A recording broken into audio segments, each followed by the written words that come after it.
Show.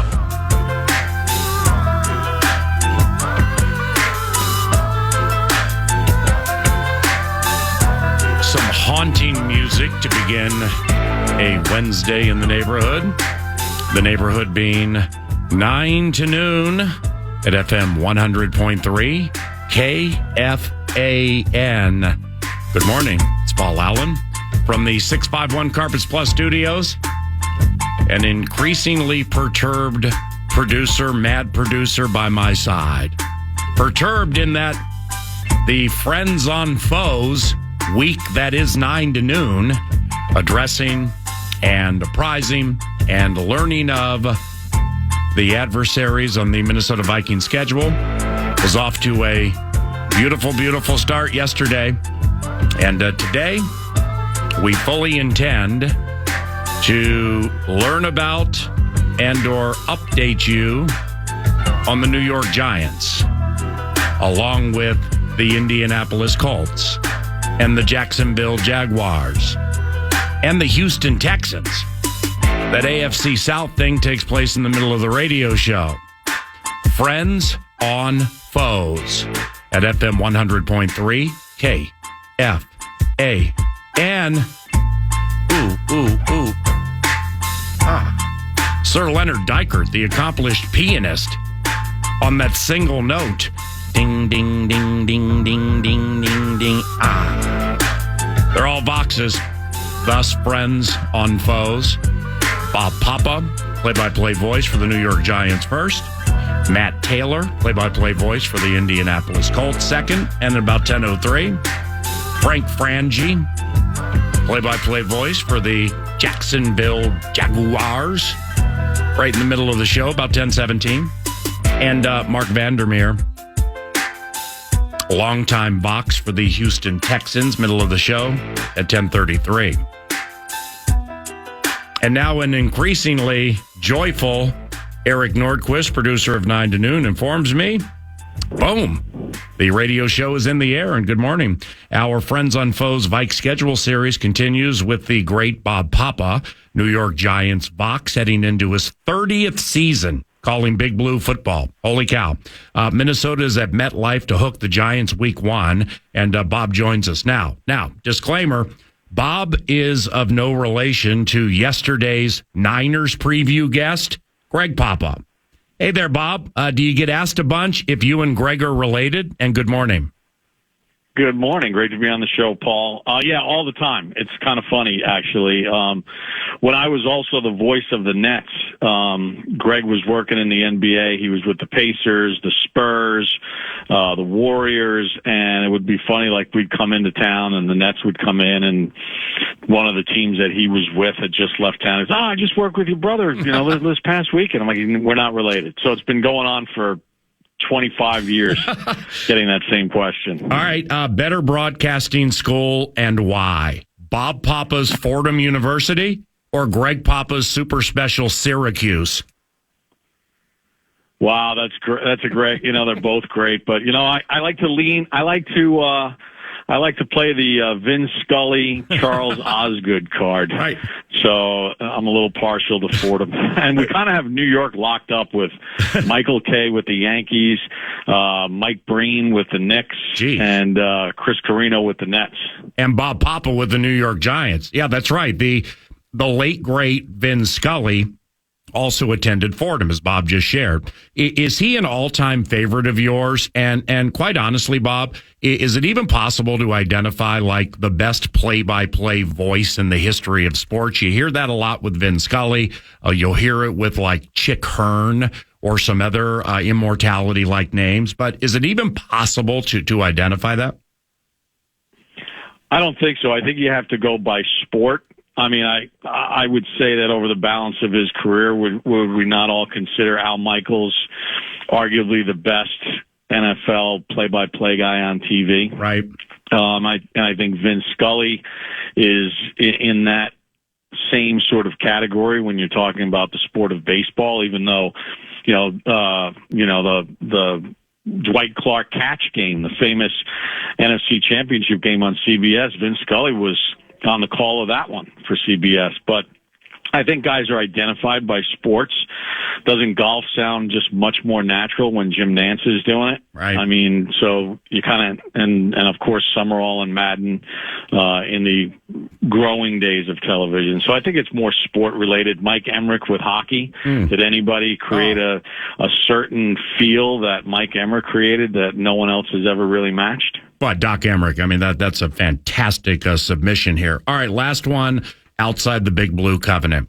Bob attended Fordham University. Who is the best Fordham NFL player of all time? I'll go with Isa Abdul Quddus, formerly of the Saints, Lions, and Dolphins. What say you?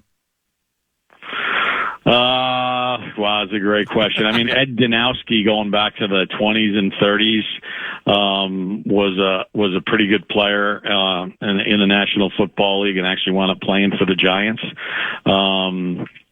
Let's see. Well, I mean, Vince Lombardi played at Fordham. Oh yeah, he didn't play in the NFL, but he coached in the NFL, and he did it at a pretty good level. No, no doubt about that. Now to the 2024 Giants, again, Vikings at Giants week 1. And let me get the low hanger out of the way. What's life without Saquon going to be like?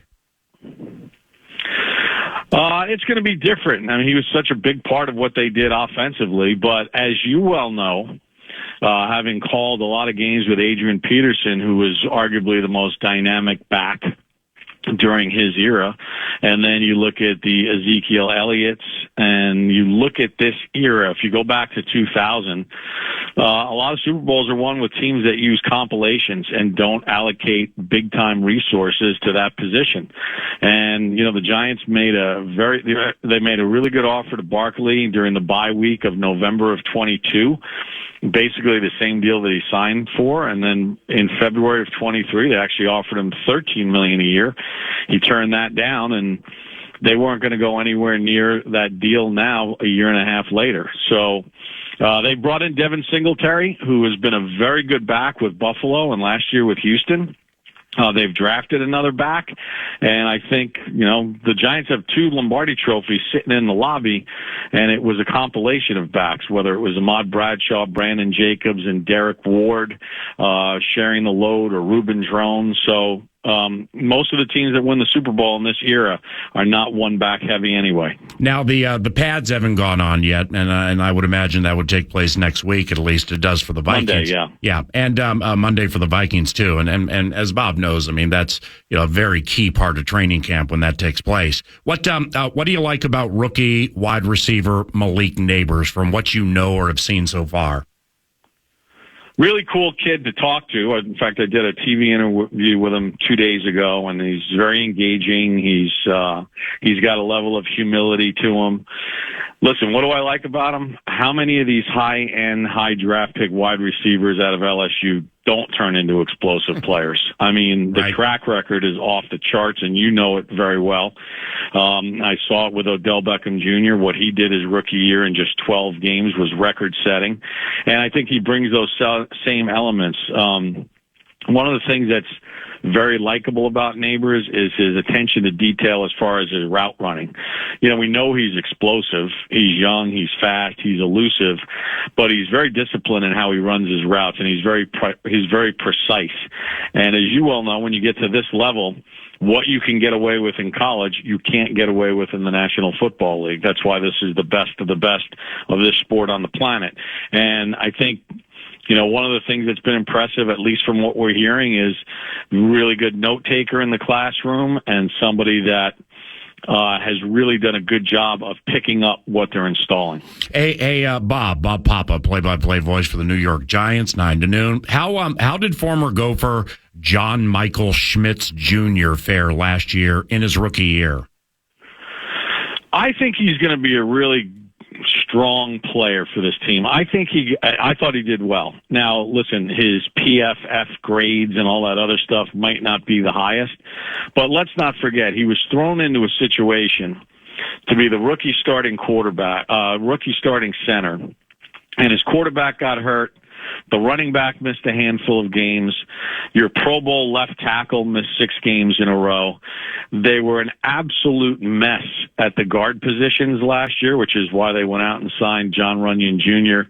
and Jermaine Illuminor to bolster that. And there was a revolving door of quarterbacks. I mean, because then Tyrod Taylor came in and he got hurt. Then there was the Tommy DeVito phenomenon. So that's asking a lot for a rookie center to try to understand playing in the NFL and having all those things moving around him. I think a year in the NFL weight room, and I think a year of seasoning and film study, and I think he's got a lot of upside and could be a top center in the league in the years to come. It's defensively for the Giants, Bob, I would imagine Dexter Lawrence is still ruining lives on a play-by-play basis, right? Yeah, I mean, he's one of the best in the league at not only, I was talking about this on the phone or on my Sirius NFL radio show the other day about, the interior rushers, especially in 3-4 defenses. They used to be these shorter, stronger mountain of guys who had the 2-gap. Now it's all about getting pressure and being athletic. And Lawrence is as athletic as they come. And everybody was talking about the deal he signed last year. He's a bargain now with the way the prices have gone up. I want to give you another name that your listeners would be interested in is Tyler Nubin, the safety who the Giants drafted in the 2nd round out of Minnesota. Mm-hmm. He's got a legitimate chance to start on the back end with Xavier McKinney gone. And the reports on him so far in the spring, at least internally, have been excellent. And he's multifaceted. I mean, in this Swiss Army knife age of defenses, playing multiple positions obviously is key. And do you sense Nubin does that? He has some corner and some safety to him. Yeah, Paul, as you know, as the league has evolved, it's, my first year doing the pre and the post game with the Giants was 1988, okay? And so Parcells was the head coach, and they had only won 1 Super Bowl at that point. And, the 3-4 was the 3-4, and they lined up in a 3-4, and that was pretty much it. Everything is so multiple now. What they put on the depth chart and what they go from snap to snap really varies by situation, by opponent, by game plan. And it's not 11 versus 11 anymore. It's really who are your top 15 or 16 versus their top 15 or 16. So a guy like Nubin is the perfect recipe for the way the game has evolved here in 2024. Last one, and thanks for the time. What's it like calling Super Bowls? Bob has called 2 Super Bowl victories for the Giants and 1 loss. Like what's the rigmarole like? Yeah, the game, the anticipation. What's that like? It's unlike anything that you've ever done until you remind yourself that once the ball is kicked off, now it's just a game. Right. Now it's just a game, and you got to just call the game, just like when I did Olympic, heavyweight or, gold medal matches in the welterweight division or, anything like that, working the Masters. At some point, now it just becomes the event. And how you can get yourself lost is to make it bigger than it is because you've been calling football games your whole life. It's a 60-minute game. We know the stakes are higher. But at the end of the day, you do what you do, which is call the game and do it to the best of your ability and follow everything that you would if you were calling a preseason radio cast or a week 3 game in Tennessee against the Titans. Hey, Bob, you're awesome. You've had a fantastic career, and I look forward to seeing you the 2nd Sunday in September at MetLife. Have a good day, okay?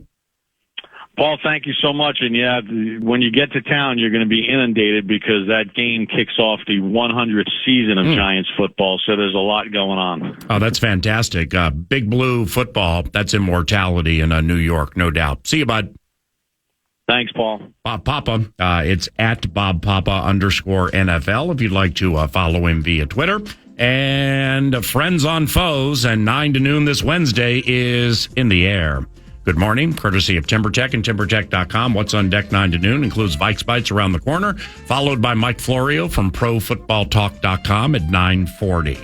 I'm Paul Allen. Nordo produces, and he also offers up the cash thing The Fan, along with BigDeck.com, want to give you a chance to put $1,000 in your hand with the National Cash Contest. Go to KFAN.com and enter the keyword bills.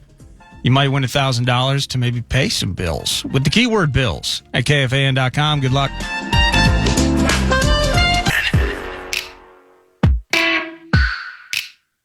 The Vikings. You think it's funny? Vikings.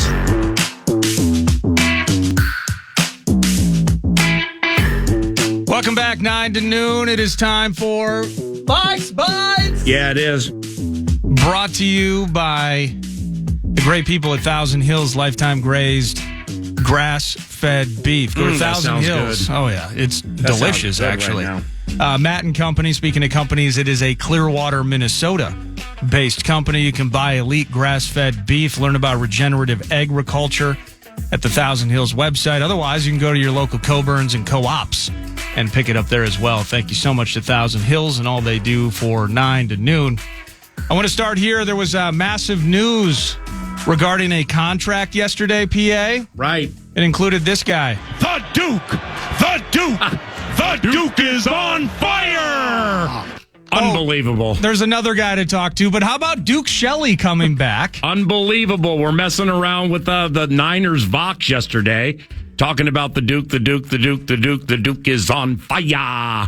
And lo and behold, he's here. Yeah, and now we get to use it. And it will be, in some ways, kind of sad, and you and Greg Papa talking about it, and that you'll get to use that will be revived with you and Pete on the Vikings Radio Network calls. And sadly, no more Ayuk. Ayuk is on fire potentially for the Niners. Wow, really? Well, we'll talk about it. I missed? Well, I got some Camp Cuts bits. He wants to get paid, PA. He wants to get paid. I got Camp Cuts. I got Camp Cuts. You gotta wait. You gotta wait. It's like 11 a.m. hour. I'm going to hit you with Camp Cuts. Oh, that's the best. But Duke Shelley is back into the mix, and we remember him from a couple seasons ago and how vital he was in a spot where it was injuries galore. And it was, Caleb Evans was getting healthy scratched at times. And of course, Andrew Booth Jr. couldn't find his way onto the field. But he played 11 games, 5 starts for the Purple 2 seasons ago. I believe ultimately he may have been Denver bound at one point, or at least it was a conversation, but he ended up on the Rams. I think he was with the Raiders for a minute. And maybe it was the Raiders before ultimately he did go to the Rams. But after a few years in Chicago, couple of seasons ago with the Vikings, he's back, and maybe this ultimately ends in a camp cut, but a fan favorite in Duke Shelley returns. That's kind of cool, right? Right, and it's with all due respect to the Duke is on fire. I mean, this reeks of a prove it deal. Oh yeah, it is. Where I've said it before, and most elite football minds listening to 9 to noon realize if vested veterans or if veterans are on the roster after week number 1, their entire year is guaranteed, even if you cut them the Monday after you play the Giants. So not a bad deal. And it's not a bad deal at all. But in reading into it, okay, there was the death of Kyrie Jackson. Okay, so as sad as that is. Nevertheless, I believe the team was counting on him to at least be part of the mix. So therefore, there's an opening, and that opening was filled with Duke Shelley. Duke has a very rags to riches, scrappy type story. I wonder, why him at this time, and just how it plays into the lots in life for the likes of Caleb Evans and Andrew Booth Jr., those two specifically. Mekhi Blackmon is on the fringe of that conversation because he's only played 1 year. And Shaq Griffin and Byron Murphy are not part of that conversation. So I'm guessing this has some look-see to it. Sure. Today's day number 1 for a Vikings training camp. I'll be out there, and we'll see if we can sniff around and get some answers. And that's effectively, we're still in walk-through territory, right? Just 3/4 speed. Yeah. We're still practicing some of the things and running through some of the plays and sets that we saw during the spring practices. Right. And they're just kind of working their way up to pads, which takes place on Monday. And you have a The Duke! The Duke! The Con is on fire! Hey, Hey. I always love that one. So you have a training camp Saturdays with Sauce. Yeah, we'll be out there Saturday noon to 2. Okay. Well, it's you mentioned right now it's the kind of the organized team activity part of it. No pads; those go on Monday, and that's when things start to change. Looking at the schedule for Saturday, No, you're gonna be out there on the perch. I know. Yeah, It's gonna be a beautiful day. It's gonna be gorgeous outside. It's gonna be great watching equipment guy Adam Groney run around, and you got the barnyard turtle running around at 100 miles per hour, and they're setting the cameras up and everything, and they're re-grooming the Mike Hughes Memorial Field. You lucky suckers. But you know what? It's a great time to have those from the Covenant join you on the perch. The perch. The perch is on fire. I can't wait, man. It's going to be cool. Well, I can't wait either because the show's on from noon to 2, and the walkthrough starts at 2:30. You want to change the conversation, win some games. The walkthrough does? I believe it does at 2:30 on Saturday. Okay. Tons of autograph signings, all kinds of bits. It's going to be a fan festival, Right. out there. It's the first day open to the public, Saturday at Twin Cities Orthopedics Performance Center. I'm not going to second guess you here because you might have the schedule in front of you. Practice generally would begin around 2:30, which means the walkthrough. Right. Well, I'd be right in front of you with the Duke. The Duke. The Duke is on fire. So we'll find out. We'll get squared away today. But the key to all of that, though, is we are going to have somebody on the perch on Saturday. Yeah. His name is Christian Darrisaw. Hey. My sources indicate that we have secured the services of Christian Darrisaw on the perch on Saturday. Love it. After the Vikings secured the services of Christian Darrisaw yesterday for another 4 years. This is kind of, we've been talking to A-Section a little bit over the last couple of weeks. Oh. 4 more years. 4 more years. 4 more years. For Christian Darrisaw. Right. They tacked on 4 more on the 2 remaining on his current contract. The former first-round pick has gotten a contract to the tune of 4 years, $113 million. Oh, geez. 77 of it is guaranteed.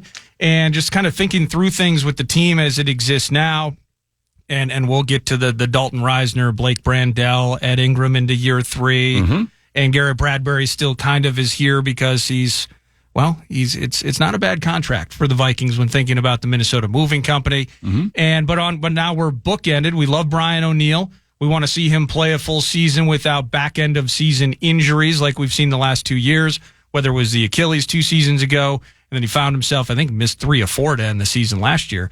And so we need Brian O'Neill to stay healthy, but a gradually increasing, a gradually stabilizing, and physical left tackle force in Christian Darrisaw. I saw something yesterday on Twitter, PA. There aren't a lot of these guys that we've drafted over the course of time that even get their second contract. We've had trouble finding guys via the draft that play out a large portion of their career in purple. So Matt Khalil did not get a second contract. He did not. Bryant McKinney probably did. I bet McKinney did. Yeah. So McKinney was drafted around 02, 03, 04. And he was still around in 09. Yes. He would have absolutely gotten a second contract. Now, when the Darrisaw news popped and I saw it on social media, I thought of you. And I'm going to put you on a little task right now. Are you saying I look like Christian Darrisaw? No. I'm trying to lose weight, PA. I'm very sensitive about it. No, man, you look more like I've seen Adrian Peterson without his shirt. I always love that one. That's my man right there.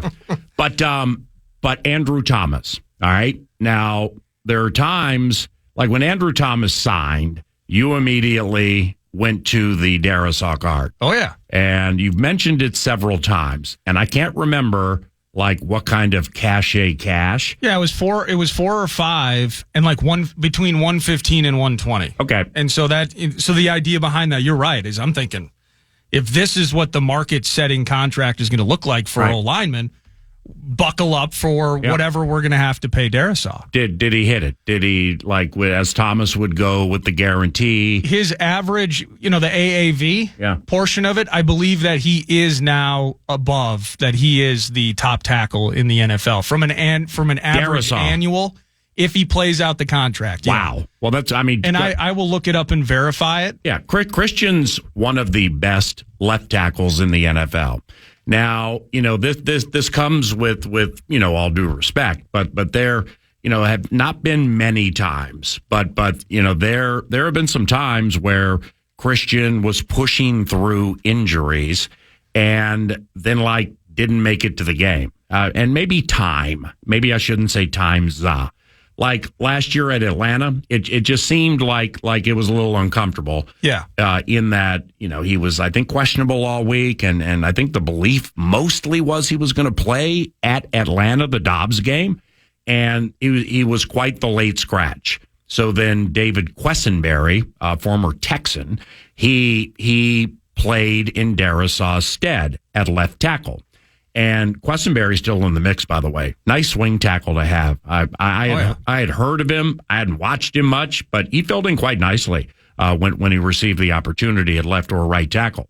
So with Christian, I'm not even going to say that's a concern or that's a problem or you can't trust him or count on him simply because he felt he couldn't play. Sure. But with Christian, you always hear the Trent Williams comparisons, or like Trent Williams, he's tackle immortality. He's a cinch Hall of Famer, left tackle for the Niners. They're very similar. They play similarly. Christian, when engaged, mixes it up in the run game incredibly well. And the nimble nature with his feet and his movement for a man that size is requisite of this contract that he just signed. So it's a treat having Christian Darrisaw locked in as a lockdown left tackle for X amount of years because you're trying to get that MB3. Right. You're trying to get that MB3 with ancillary pieces to help you win a Super Bowl. Justin Jefferson is part of an MB3. Darrisaw can be part of an MB3, and so on and so on and so on. But congratulations to Christian. Very, very gregarious and open-going kind of guy. I'm a fan, and I'm happy things are going well for him. And it appears as though, so just to confirm, he is now the highest paid offensive tackle in NFL history. Hey. Yes, indeed. Oh, my God, Christian Rich. And it wasn't Andrew Thomas any longer because Penei Sewell. Oh, yeah. He signed a deal this offseason. Yep. I think that he's a tackle. He's a right tackle, but he's a tackle. He eclipsed by about $40, essentially. Mm-hmm. It was close, but Darrisaw just said, I'm Stallone. I'm turning the hat backwards. I'm going over the top on this thing, and now he's the guy. Kwesi and O'Connell, specifically the general manager, undoubtedly believe Christian Darrisaw is part of an MB3. The MB3 conversation started 20-some-odd years ago with the Minnesota Timberwolves, nearly getting to the NBA Finals when they had an MB3. Sam Cassell, when healthy, Latrell Sprewell, and Kevin Garnett. When the Kansas City Chiefs won the Super Bowl, I think it was after 2019 maybe, or somewhere within the last 5 years.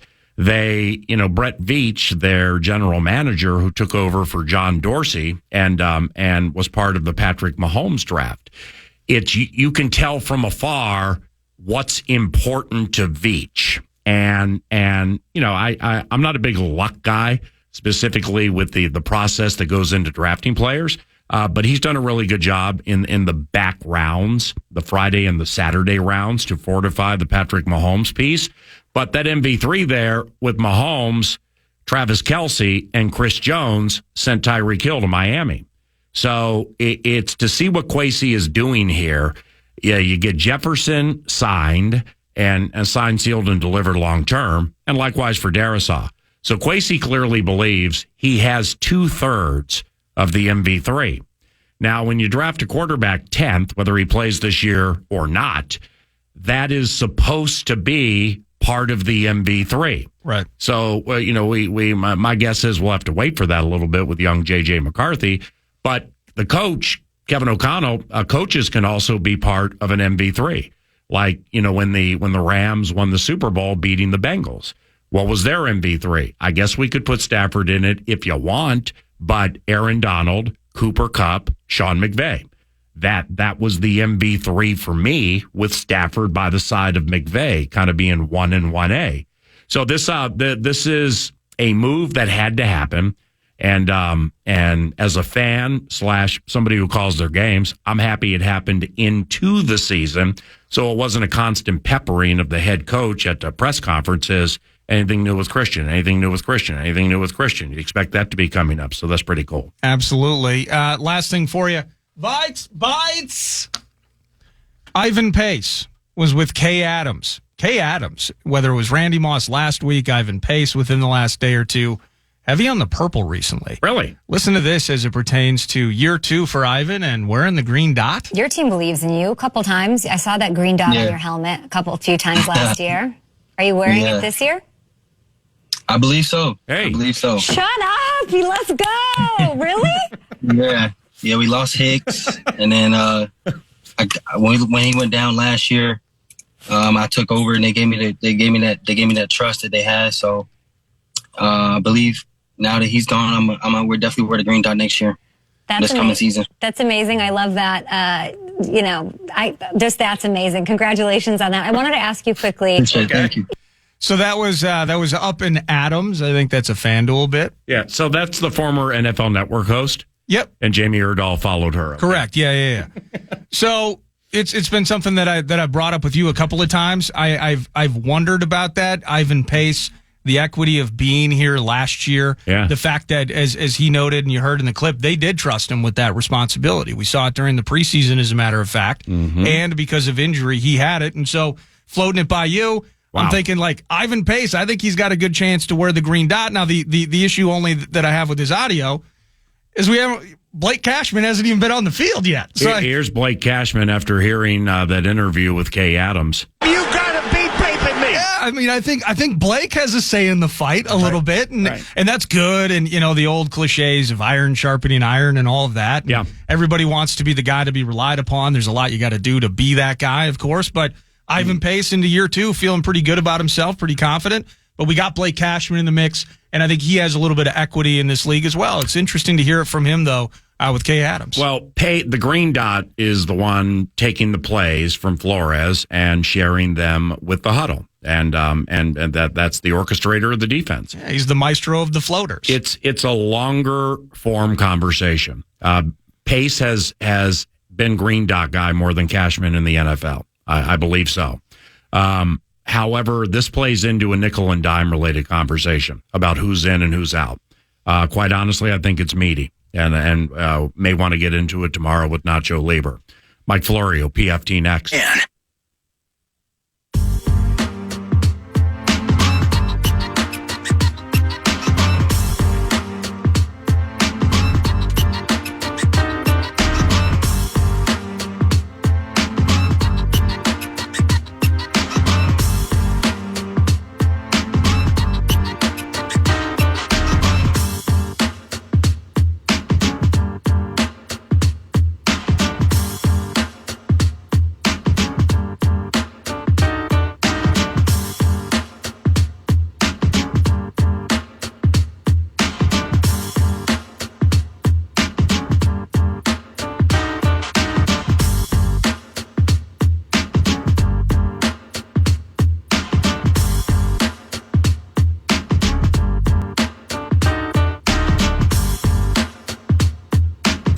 Alrighty, 9 to noon is back in the air, waiting the arrival of Mike Florio from ProFootballTalk.com.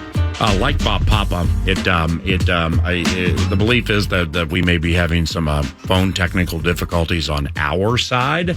Generally speaking, when 9 to noon sets up guests, the guests are there on time, on air, on time, on demand, and on fire. But we're 0 for 2 with that with these tries, and like Bob Papa from the New York Giants was kind enough to call us, and hopefully the same is true for Mike Florio, ProFootballTalk.com, and NBC's Football Night in America, as a mad producer who is handling the situation with Florio now. So expect a PFT guy to join us very soon, and after that. Matt Taylor, the play-by-play voice for the Indianapolis Colts, joins at about 10:03. adversarial updates this week and probably some into next week for the Minnesota Vikings schedule. Matt is an Indiana native, and he's into, I believe, his 7th year calling Indianapolis Colts games. The Vikings hook what we believe will be Anthony Richardson, Jonathan Taylor, Michael Pittman, DeForest Buckner, and beloved Kwity Paye. I got all his albums. Week 9 at U.S. Bank Stadium. And that one is in a good spot for the Vikings because they come out of the bye. And then eventually they get the Los Angeles Rams. And that's a Thursday night football game. The Colts are after that. So the Vikings get that mini bye when they before they play the Colts. And as the series this week goes, friends, Boxes on foes, Vikings opponents rolls along. The Colts, the Jaguars, and the Texans will be handled today. We'll get to the Tennessee Titans. The Vikings are at Smashville this year. And Wes Durham, play-by-play voice of the Atlanta Falcons, will join us on Friday. What's going on there, Michael? How are you? What do you say? What do you say? How do you be? What do you know? Hey, great chatting with you, man. And I've missed you the last couple of weeks. The website's on fire as usual. Mike Florio, ProFootballTalk.com, NBC's Football Night in America, and one of his books, Father of Mine, available this week for 99 cents. Learn more at ProFootballTalk.com, and we'll talk about that at the end of this segment. But I'm sorry for the phone problems. Let's begin here. We are previewing Vikings opponents this week. The Texans Vox Mark Vandermeer joins about an hour from now. Do you have the Texans heading to the Super Bowl? And good morning. Well, as long as Patrick Mahomes is still a member of the National Football League and under contract with the Kansas City Chiefs, it's hard to look at any other AFC team and say, yeah, they got a great chance to get to the Super Bowl. But the Texans, who made it to the Final 8 last year after shredding the Cleveland Browns, who were looking like a Super Bowl caliber team, even with 75-year-old Joe Flacco at quarterback, shredded the Browns, gave the Ravens all they could handle. First half of that game in Baltimore in the division round, so the Texans may win this. And so what do? After the season, they don't rest on their laurels. They become the first team ever to add a 1,000-yard rusher in Joe Mixon, a 1,000-yard receiver in Stephon Diggs, and a double-digit sack guy in Danielle Hunter. And they keep adding pieces. Cam Akers this week. My son was pissed about that. He thought he was going back to Minnesota. Vikings need the depth at running back. What's going on here? There goes Akers to Houston with Mixon and Dameon Pierce in front of him. So they keep adding pieces, and I think they could be a force to be reckoned with. Let's see how they do, though. As it's kind of like the Lions vibe, as the hunted. Last year it was very easy for the Texans. They played all their games except Week 18 at 1 o'clock Eastern on Sunday. Coaches love that regularity. They love that predictability. They love the anonymity that comes with it. You just kind of quietly go about your business, and no one's expecting anything out of you. It's different now. This is a team that people are going to be circling on their schedules, as evidenced by the fact that it's the first opponent you've asked me about. Do you think? Well, I'm thinking divisions. Okay, so the Texans, they're going to hook the Colts, the Titans, and the Jaguars. The Lions, obviously, Vikings, Packers, and Bears. So maybe the Texans have an easier division to roll through than do the Lions, which from a wear and tear standpoint could aid them in the postseason. Do you think the NFC North, maybe with the AFC North, top two tough divisions in the NFL? Yeah, look, it's a double-edged sword. You mentioned wear and tear. You don't want physical wear and tear from those smash-mouth, grinded-out games, but you do want to have that mental toughness that comes from being in close, hard-fought games that go down to the wire, and you learn how to engineer that break that's going to cause you to win a game that felt like it was going to be a loss. And the more adept you are, and I think this was particularly true Super Bowl 57, the Eagles and the Chiefs. The Eagles had not been challenged in the postseason. They didn't really have any game you could point to and say, well, that's the kind of game that gets you ready for a hard-fought Super Bowl. The Chiefs, survived the fire. The Chiefs do that all the time. They find a way to win. They find a way to win. They don't blow people out. They aren't a juggernaut like the dynasties of yesteryear. And I think there's benefit in having games like that when you get to the playoffs if your players are healthy enough to keep playing. So I think the Lions will be better suited for a playoff run than the Texans, all things equal. But the Texans are in position to, fatten up their record this year. They could end up the number 1 seed. I haven't looked recently at their full schedule, but they're in one of the weaker divisions, and they could be one of those teams that just shoots out of the gates and keeps it going all year. And then, Mahomes is going to have to go to Houston at some point if he wants to get to another Super Bowl. Oh, wow. The most recent story at ProFootballTalk.com. PFT. In a roundabout way, has a Vikings twist, and I haven't read it. I'm just going to read the headline, and Mike Florio wrote it. Steelers contract becomes an issue in Brian Flores' case, even though it wasn't supposed to be. Oh, great. What's this? Well, there's this lingering Brian Flores lawsuit that was filed against the Dolphins, the Giants, the Broncos, the NFL, and then later he added the Texans when the Texans didn't hire him in 2022, when they did that weird kind of out of nowhere came Lovie Smith to be the head coach, even though he wasn't one of the finalists. So there has been this pending case where it's still stuck on the question of whether or not all the claims are going to go to arbitration, because as we know by now, the NFL loves to, as a threshold matter, look for any way to force lawsuits against it into its own in-house arbitration system that Roger Goodell ultimately presides over. And hey, it's easier to win cases when you're resolving the cases made against you. So when he got hired by the Steelers a couple of weeks after he filed his lawsuit, they gave him a contract, and Omar Khan, I'm going to paraphrase this very quickly, Omar Khan sent an email to his lawyers saying this employment agreement is not intended to infringe in any way on the lawsuit filed in February, which is currently pending. The club and Flores don't intend for anything in this employment agreement to infringe upon his right to prosecute the pending lawsuit. So the Steelers made it clear, hey, look, by coming to work for us and signing this contract, this isn't going to be used against you later in your pending lawsuit. And lo and behold, what's the NFL currently doing? Using the contract against Flores to argue that all of his claims against all of the teams have to go to arbitration. And I don't know whether or not there's some technical legality that's going to help the NFL here. But, as I phrased it at the end of the article, there are certain things that just come down to a matter of right and wrong. And I think it's just flat out wrong for the NFL to play that game when the Steelers bent over backwards to make it clear that contract that was given to Flores wasn't going to be used against him.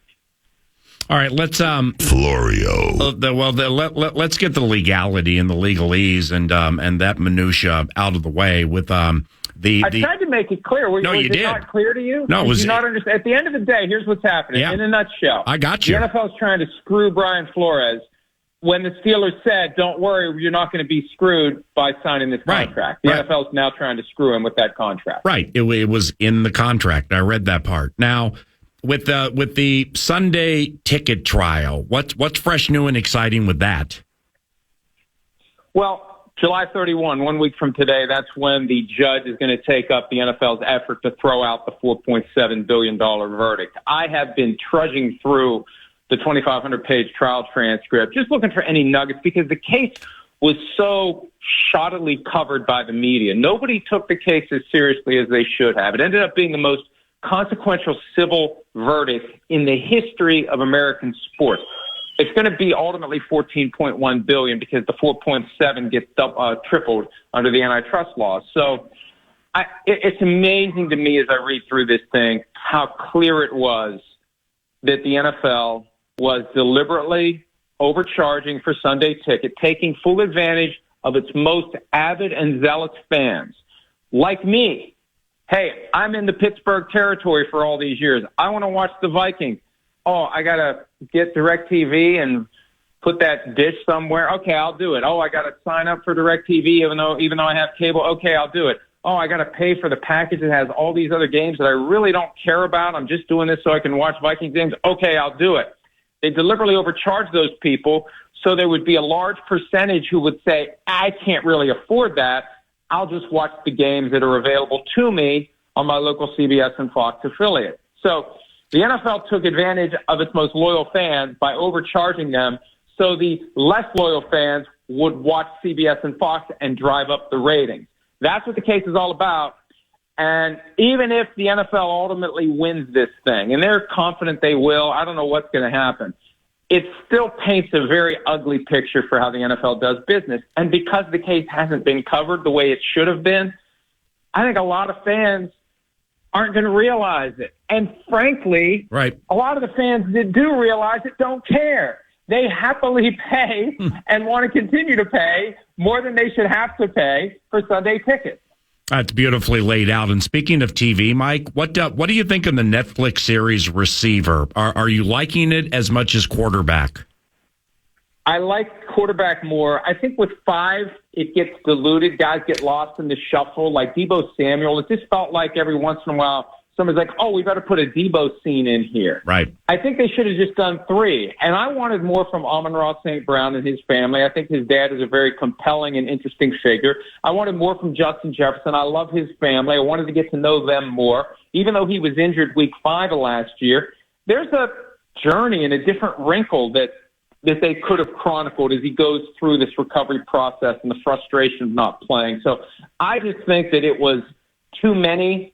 And I also think it was revealing, and I think they need to be careful about these reality shows because I expect the Lions are going to get whacked at some point for not disclosing that Amon-Ra St. Brown had an oblique injury that he suffered week 3 against the Falcons. They played the Packers on a short week, didn't disclose it on the injury report at all. And St. Brown said that when he tried to run, his pain level was 8 or 9 out of a scale of 1 to 10.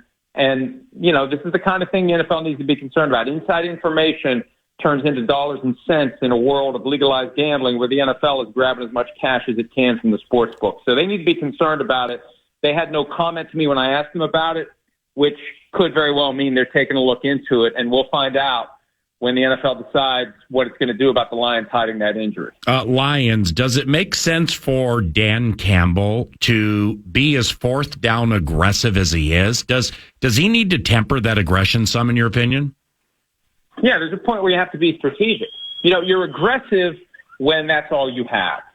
When you have a pretty damn good team, you need to know when to not be aggressive. And that's one of the other things I liked about receiver because you had 2 guys from the 49ers and you had Amon-Ra St. Brown from the Lions, and they really focused on that fourth down decision when the Lions were up 2 scores mid-third quarter of the NFC Championship.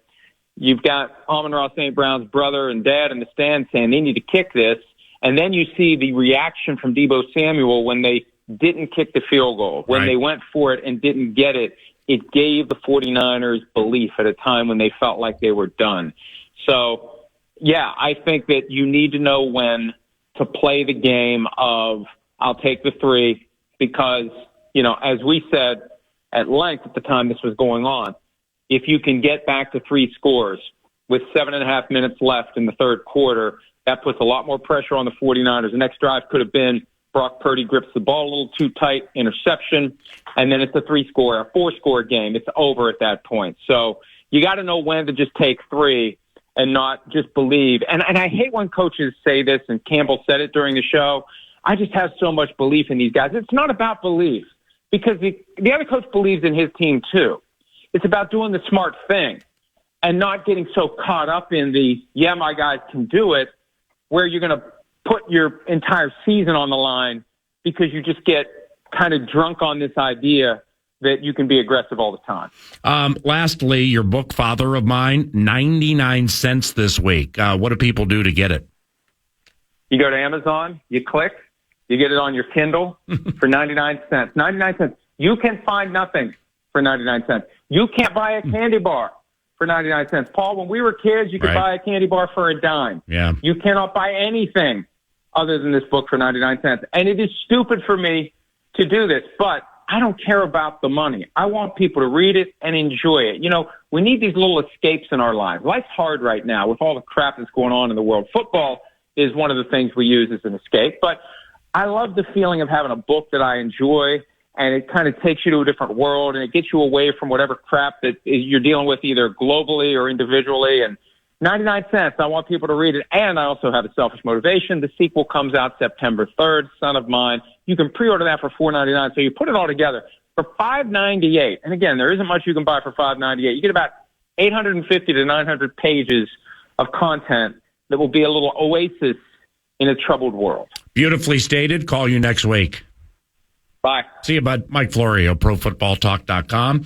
We preview the Indianapolis Colts, the Jacksonville Jaguars, and the Houston Texans back-to-back-to-back adversarial updates for your Minnesota Vikings around the corner on KFAN.